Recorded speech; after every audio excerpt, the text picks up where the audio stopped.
Hai semua, selamat datang di channel Baca Saham. Pada video ini, kita akan membahas satu topik dengan judul Harga Saham Rontok. 11 saham ini dividennya jadi di atas 10% semua. Tapi seperti biasa, semua pembahasan ini bukan rekomendasi dan hanya informasi. Ingat, kerugian kamu tanggung sendiri ya. Saat harga saham turun signifikan, memang secara langsung portofolio akan terlihat lebih jelek dari biasanya. Tapi tahukah kamu, dari penurunan itu sebenarnya ada satu tawaran kesempatan dari aspek lain. Saya sudah sering mengatakan bahwa dividen adalah komponen yang sangat menarik untuk dilihat jika harga turun signifikan. Kenapa? Karena kamu baru bisa memperoleh saham dengan dividen yield tinggi saat harganya turun signifikan. Apabila harga saham terbang, dividen yield akan jadi kecil. Tapi apabila harga saham jatuh, dividen yield akan jadi lebih besar. Artinya capital gain dan dividen dalam jangka pendek sebenarnya memiliki cara yang bertolak belakang. Di satu sisi kamu berharap harga saham bisa naik tinggi agar memperoleh capital gain yang besar. Tapi di sisi lain, kamu berharap agar harga saham bisa turun dulu supaya bisa beli saham yang menawarkan dividen yield yang tinggi. Menarik kan? Entah itu harga naik atau turun, kamu tetap bisa melihatnya dari dua sisi. Apakah melihatnya sebagai peluang atau ancaman? Dari hal ini sebenarnya saya mau katakan bahwa meski harga saham turun untuk sementara waktu, sebenarnya kamu juga bisa memanfaatkan hal itu untuk memaksimalkan profit, terlebih dari aspek dividen yield. Coba kamu lihat, jika pada kondisi normal kamu mungkin hanya dapat dividen 3-5% setahun, pada kondisi harga saham berjatuhan, dividen yang kamu peroleh bisa mencapai 6-10%. Artinya besar potensi dividen yield yang kamu peroleh bisa naik signifikan, bahkan mungkin bisa mencapai berkali lipat. Nah, pada video ini saya sudah bantu rekapkan kepada kamu 11 saham yang memiliki dividen yield di atas 10%. Setidaknya berdasarkan harga saham per tanggal 22 Juni 2024. Tentu saja angka dividen yield ini akan berubah seiring dengan naik turun harga saham setiap hari bursa. Selain itu, dividen yield yang besar tidak menjamin perusahaannya bagus. Jadi pastikan kamu menganalisa dulu lebih dalam saham yang akan saya bahas ini dan jangan hanya lihat dari aspek dividen saja. Semoga video ini bermanfaat. Berikut ini beberapa kriteria pemilihan saham. Sekarang mari kita bahas saja nama sahamnya, tapi seperti biasa disclaimer on. Saham yang disebutkan bukan rekomendasi dan hanya informasi. Ingat, kerugian kamu tanggung sendiri. Dan di akhir video ada pembahasan menarik, jadi nonton hingga selesai. Saham pertama adalah ADRO yang masih mencetak kenaikan harga 14,71% selama tahun 2024. Harga terendah 2.320 dan harga tertinggi 2.970. Saham ini mencetak penurunan kinerja EPS di Q1 tahun 2024 dibandingkan tahun sebelumnya. Net profit 5,94 triliun rupiah. Per 3,6 dengan PBV 0,77 kali. Artinya dengan harga saham 2.730, saham ini dijual lebih murah dari modal per lembarnya. NPM 25 dengan ROE 21% dan DER-nya masih aman dengan angka 37%. Untuk aspek dividen, saham ini konsisten membagi dividen biasanya 2 kali dalam 1 tahun. Saham kedua ITMG yang mana masih turun 5,46% secara year to date. Harga terendah 23.575 dan harga tertinggi 28.775. Kinerja di Q1 mengalami penurunan dibandingkan tahun 2023. Net profitnya 978 miliar rupiah. Per 7 kali dengan PBV 1,01 kali. Artinya harga saham setara dengan modal per lembarnya. NPM 12% dengan ROE 14% dan rasio DER-nya masih aman dengan angka 33%. Untuk aspek dividen, ITMG juga konsisten membagi dividen biasanya 2 kali dalam 1 tahun. Saham ketiga PTBA, harga sahamnya masih turun 0,82% secara year to date. Harga terendah 2.380 dan harga tertinggi 3.160. Kinerja di Q1 mengalami penurunan dibandingkan tahun 2023 dengan net profit 790 miliar rupiah. PER-nya 8,8 dengan PBV 1,25 kali. NPM 8,4 dengan ROE 14,1%. Untuk aspek DER-nya cukup tinggi dibandingkan dua saham batubara lainnya, yakni 71,33%. Untuk aspek dividen, saham ini konsisten membagi dividen dalam 5 tahun terakhir. Saham keempat, Tugu, yang mana harga sahamnya masih naik 0,98%. Angka terendah 995 dan angka tertinggi 1285. Kinerja di Q1 mengalami penurunan signifikan dibandingkan Q1 tahun 2023. Net profitnya 198 miliar, per 4,6 dengan PBV 0,3 kali. Artinya harga sahamnya hanya 0,3 kali dari modal per lembar yang mereka miliki. NPM 15 dengan ROE 8,1%, dan DER-nya sudah tinggi dengan angka 161%, mengingat saham ini merupakan saham yang bergerak di bidang asuransi, yang tentunya menghimpun dana dari nasabahnya untuk dilakukan putaran untuk dalam berinvestasi di berbagai instrumen keuangan yang lain, sehingga itulah yang menyebabkan kenapa DER-nya di atas 100%. Untuk aspek dividen, saham ini juga konsisten membagi dividen dalam beberapa tahun terakhir. Saham kelima, MPMX, harga sahamnya masih turun 10% secara year to date, harga terendah 915 dan tertinggi 1095. Kinerja di Q1 mengalami peningkatan dibandingkan tahun 2023 dan berhasil mencetak net profit 164 miliar rupiah. PER-nya 6,4 dengan PBV 0,67 kali, artinya harga sahamnya masih lebih murah dari modal per lembar. NPM 4,2 dengan ROE 10,4%. Dan untuk DER-nya 48,87% saja. Untuk aspek dividen, saham ini konsisten membagi dividen dalam beberapa tahun terakhir. Saham ke-6, POWR, yang harga sahamnya masih turun 13% secara year to date. Harga terendah 605 dan harga tertinggi 720. Kinerja di Q1 sayangnya mengalami penurunan dibandingkan tahun 2023 dengan net profit 287 miliar rupiah. Per 8,6 dengan PBV 0,86 kali. NPM 13 dengan ROE 10% dan DER-nya masih cukup aman meskipun bisa dikatakan agak tinggi dengan angka 84%. Untuk aspek dividen, saham ini konsisten membagi dividen biasanya 2 kali dalam 1 tahun. Saham ketujuh, ASII, harga sahamnya turun 20% secara year to date, harga terendah 4.290 dan tertinggi 5.750.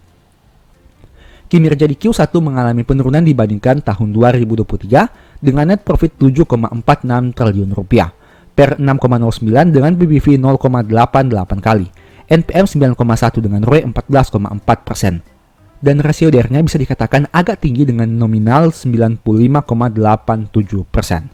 Untuk aspek dividen, saham ini juga konsisten bagi dividen 2 kali dalam 1 tahun. Saham ke-8 MBAP, harga sahamnya turun 36,4% selama year to date. Harga terendah 2.510 dan tertinggi 4.410.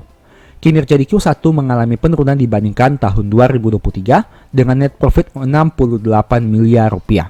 Per 12 kali dengan PBV 1,19 kali. NPM 7,4 dengan ROE 9,8%. Dan rasio DER-nya sangat aman dengan angka 29% saja. Untuk aspek dividen, saham ini juga konsisten bagi dividen 2 kali dalam 1 tahun. Saham ke-9, TPMA, harga sahamnya masih turun 1,4% secara year to date. Harga terendah 560 dan tertinggi 760.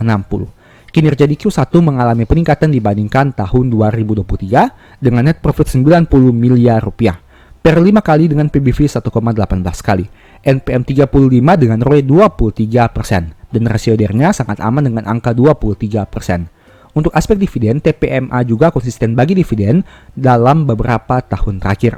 Saham ke-10, UNTR, harganya turun 4,4% secara year to date, harga terendah 21.100 dan tertinggi 26.400. Kinerja di Q1 mengalami penurunan dibandingkan tahun 2023 dengan net profit 4,5 triliun rupiah, per 4,4 dengan PBV 0,95 kali. NPM 14% dengan ROE 21% dan DER-nya sudah cukup tinggi dengan angka 83%.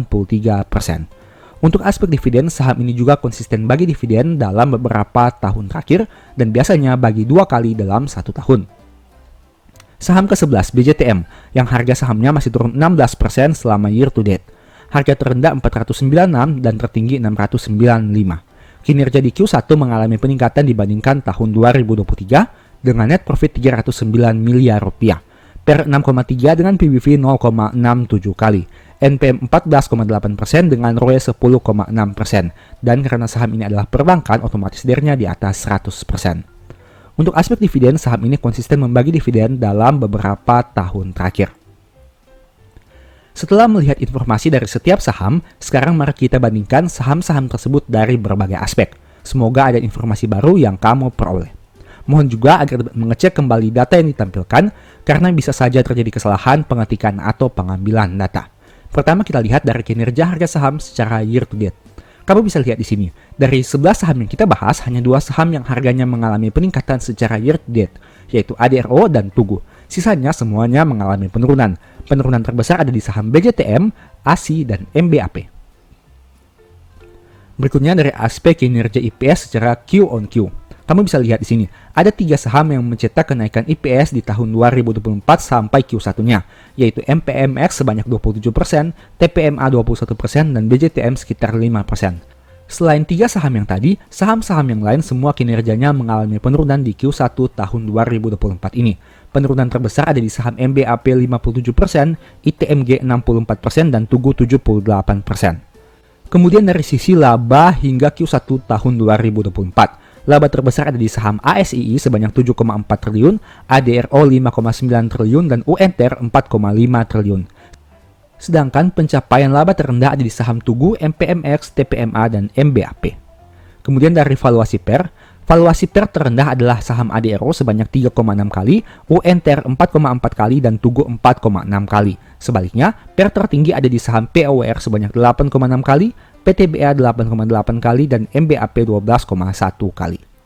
Dari aspek valuasi PBV terendah di saham Tugu yaitu 0,37 kali, BJTM 0,67 kali, dan MPMX 0,67 kali. Sedangkan saham TPMA, MBAP, dan PTBA memiliki PBV di atas 1,01 kali. Kemudian dari rasio NPM. TPMA, ADRO, dan Tugu memiliki NPM tertinggi dengan angka 15-35%. Sedangkan ASII, PTBA, MBAP, dan MPMX memiliki NPM terendah dengan angka di bawah 10%. Untuk aspek ROE, saham TPMA, UNTR, dan ADRO memiliki ROE di atas 20%, sedangkan saham MBAP dan Tugu memiliki ROE di bawah 10%. Kemudian dari aspek DER, karena BJTM dan Tugu merupakan saham di sektor finansial sehingga kita harus eliminasi dari aspek DER-nya. Dan aspek DER tertinggi selain saham di sektor finansial adalah ASII dan POR serta UNTR dengan angka di atas 80%. Sedangkan MBAP dan TPMA memiliki DER di bawah 30%. Kemudian sesuai judul video ini yaitu dividen yield-nya. Kamu bisa lihat, ITMG, PTBA, dan ADRO memiliki dividen yield tertinggi dengan angka di atas 12%. Sedangkan TPMA, UNTR, dan BJTM memiliki dividen yield terendah dengan angka hanya sekitaran 10% saja. Tapi dari 11 saham yang kita bahas ini, semuanya memiliki dividen yield di atas 10%.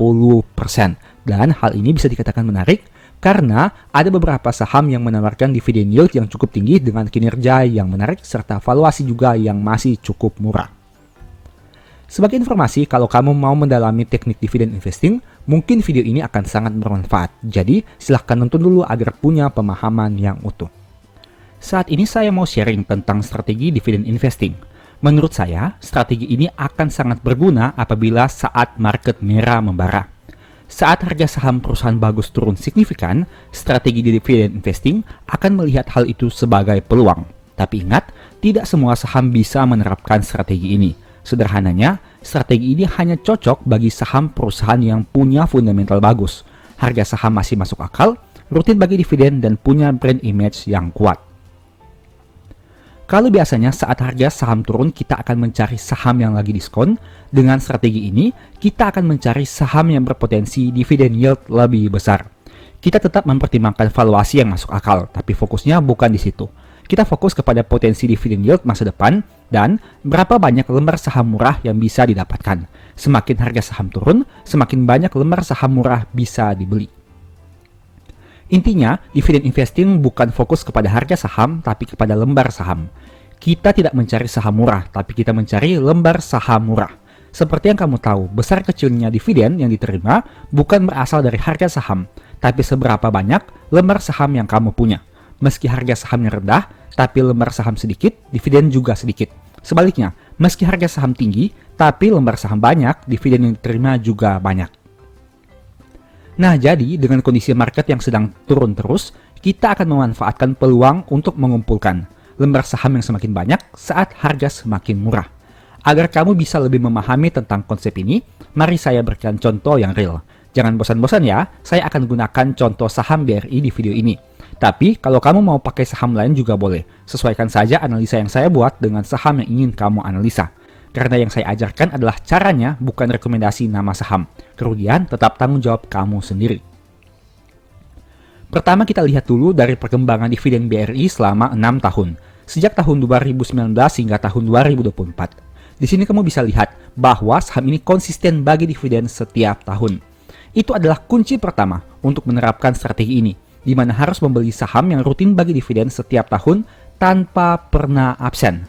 Kalau sahamnya pernah absen bagi dividen, berarti tidak masuk kriteria dividen investing. Selanjutnya kita amati growth dividen BRI selama 6 tahun.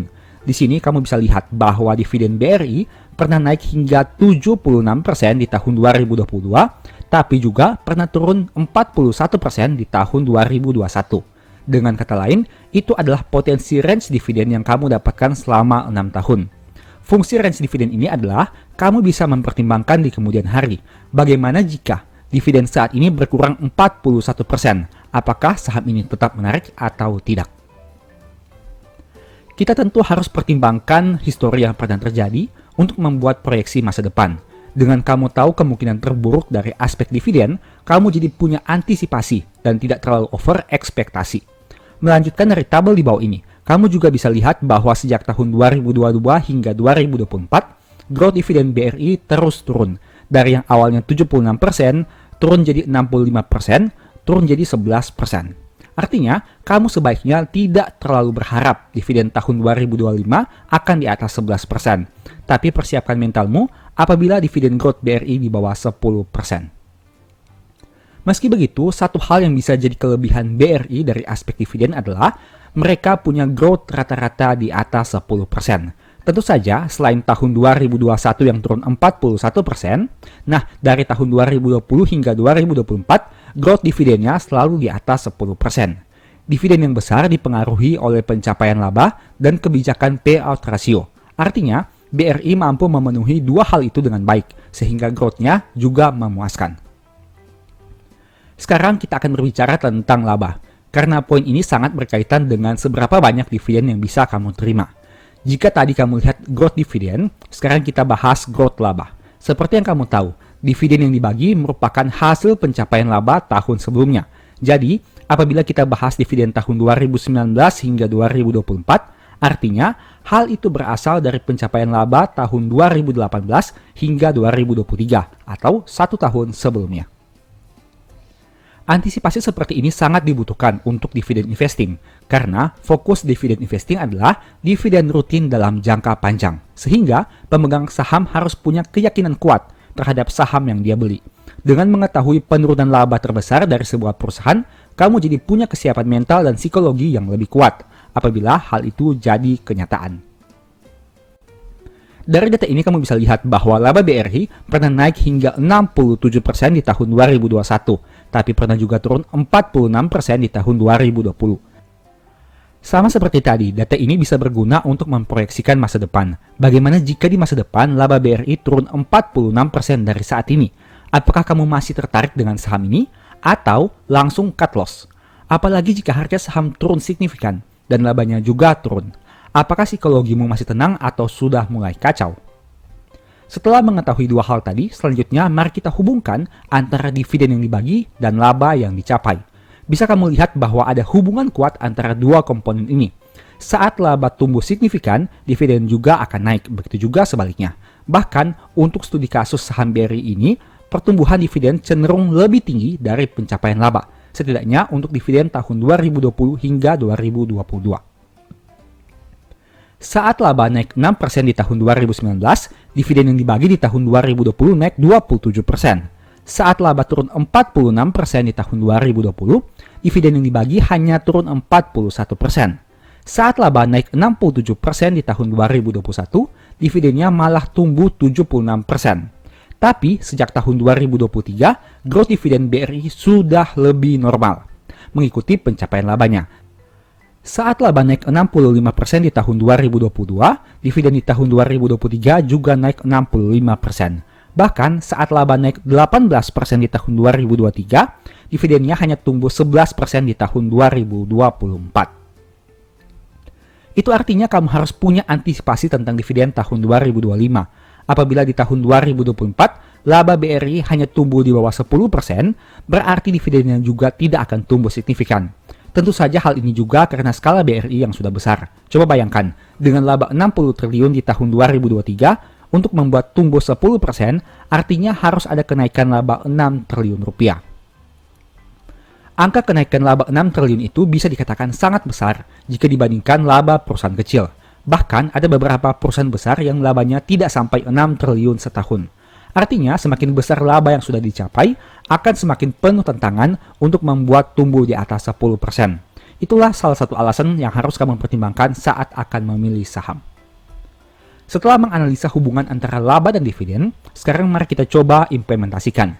Kira-kira, untuk mendapatkan dividen 100 juta per tahun, butuh berapa banyak lembar saham? Ingat, yang kita tekankan di sini adalah lembar saham dan bukan jumlah rupiah. Karena lembar saham yang sama, belum tentu juga kamu mengeluarkan uang yang sama. Untuk itulah saya membuat video ini, agar pemahaman kamu bisa lebih luas lagi saat melihat konsep dividen investing. Kita langsung bahas saja. Dari data ini bisa kamu lihat bahwa, untuk memperoleh dividen 100 juta setahun, di tahun 2019, kamu butuh lembar saham sekitar 756.000. Tapi menariknya, untuk memperoleh dividen yang sama yaitu 100 juta, di tahun 2024, kamu hanya butuh 313 lembar saham saja. 313.000 lembar saham saja. Artinya, selisih lembar saham kamu berkurang di atas 50%. Dari yang awalnya 756, turun menjadi 313.000 lembar saham saja. Hanya dalam waktu 6 tahun, yaitu 2019 ke 2024. Alias, kamu bisa memperoleh diskon lebih dari 50%.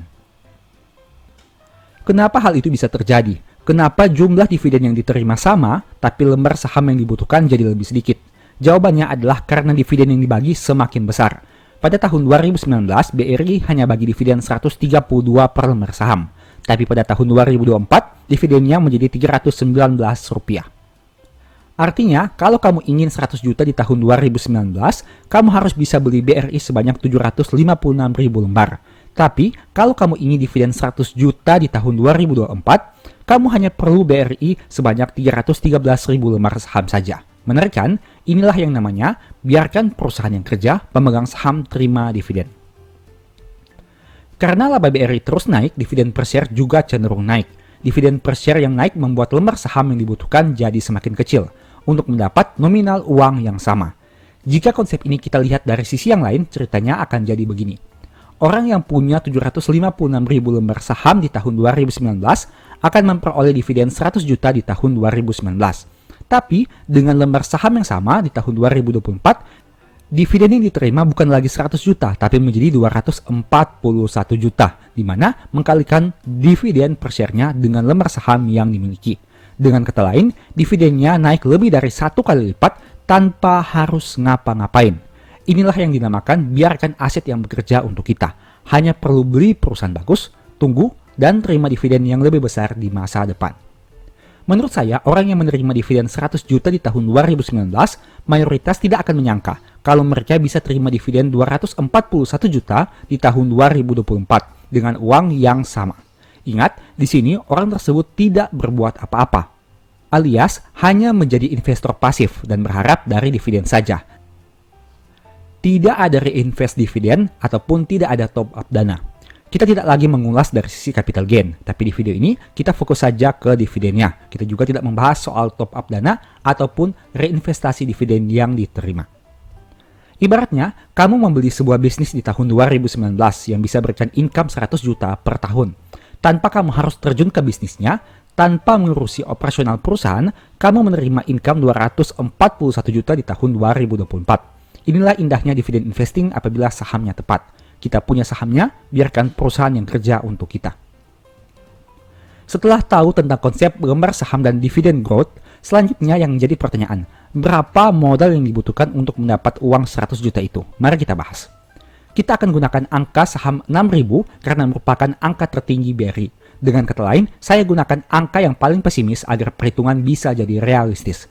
Pada tahun 2019, apabila kamu beli BRI pada harga 6.000, butuh uang sekitar 4,5 miliar untuk memperoleh lembar saham yang setara dengan dividen 100 juta per tahun.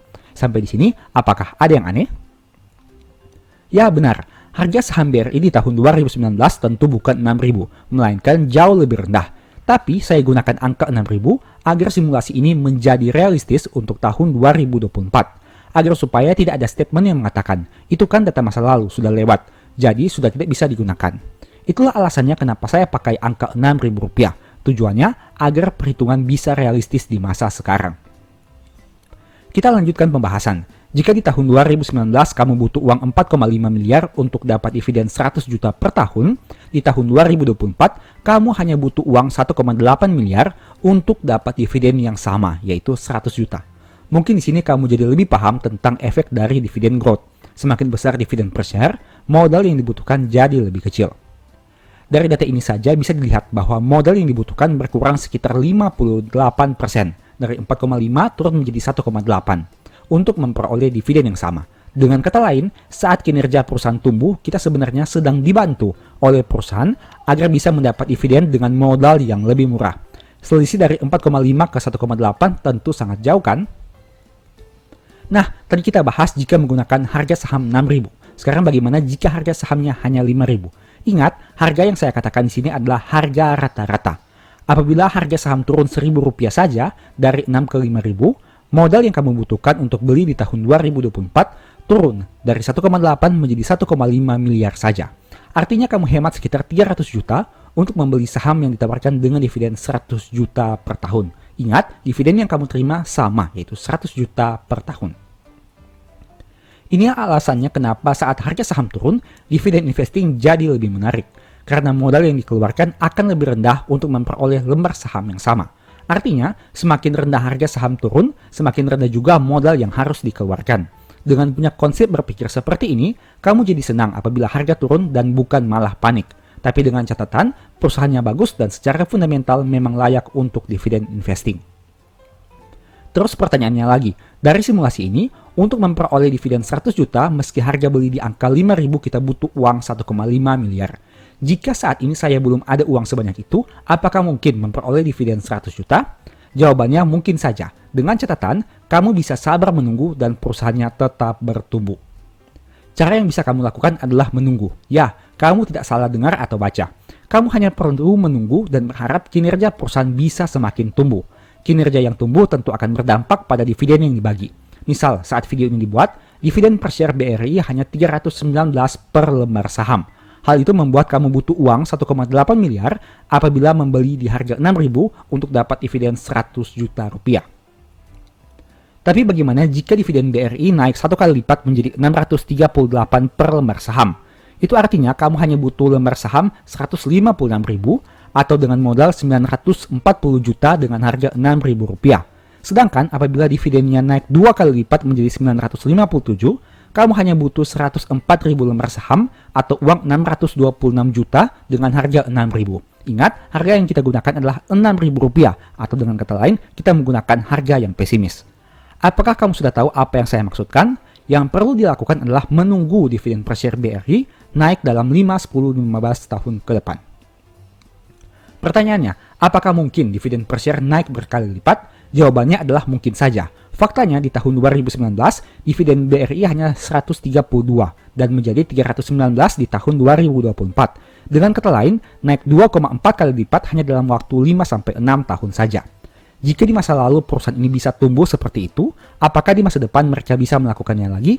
Jawabannya bisa iya, bisa juga tidak. Oleh karena itu, yang harus kita lakukan adalah terus memantau kinerja perusahaan. Apakah bisa tumbuh konsisten atau tidak. Selama masih tumbuh, harga sahamnya turun signifikan, itu adalah hal yang sangat bagus. Tapi, jika kinerjanya turun drastis, harga saham yang turun itu harus segera diwaspadai. Jadi patokannya tetap saja adalah kinerja keuangan, dan kita tidak lagi terlalu pusing dengan naik turun harga setiap hari. Pertanyaannya lagi, jika dividen naik 1 kali lipat, berarti laba juga harusnya naik 1 kali lipat. Apakah mungkin laba BRI yang saat ini 60 triliun naik jadi 120 triliun di masa depan? Pertanyaan itu sering ditanyakan di kolom komentar. Jawaban saya sederhana. Jika kamu seolah-olah hidup di tahun 2003, apakah kamu pernah menyangka laba BRI bisa 60 triliun di tahun 2023? Hal mustahil di masa lalu bisa jadi kenyataan di masa sekarang. Begitu juga dengan hal tidak masuk akal di masa sekarang, bukan mustahil terjadi di masa depan. Tapi ingat, kita juga harus realistis. Menaikkan laba 1 kali lipat dari 30 menjadi 60 triliun tentu tidak sesusah menaikkan laba 1 kali lipat dari 60 triliun menjadi 120 triliun. Oleh karena itu, kita harus pantau terus kinerja saham yang dibeli agar bisa mengambil tindakan dengan lebih cepat dan rasional. Ingat, apapun yang ada di saham itu pasti ada resikonya. Meski saham blue chip seperti BCA dan BRI, tentu saja ada resikonya juga. Yang bisa kita lakukan hanya meminimalisir dan melakukan segala bentuk antisipasi.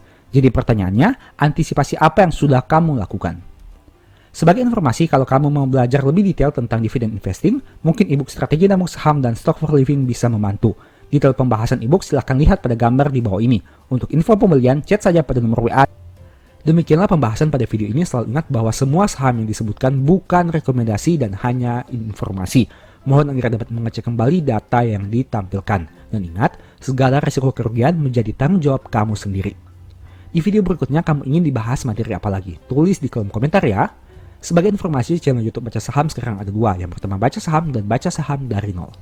Berikut ini beberapa list ebook Baca Saham. Pertama Stock for Living, Strategi Nabung Saham, The Stock Market, dan Cara Cepat Analisa Laporan Keuangan. Apabila tertarik, chat saja pada nomor WA yang ada. Sekian video ini, semoga bermanfaat. Thank you.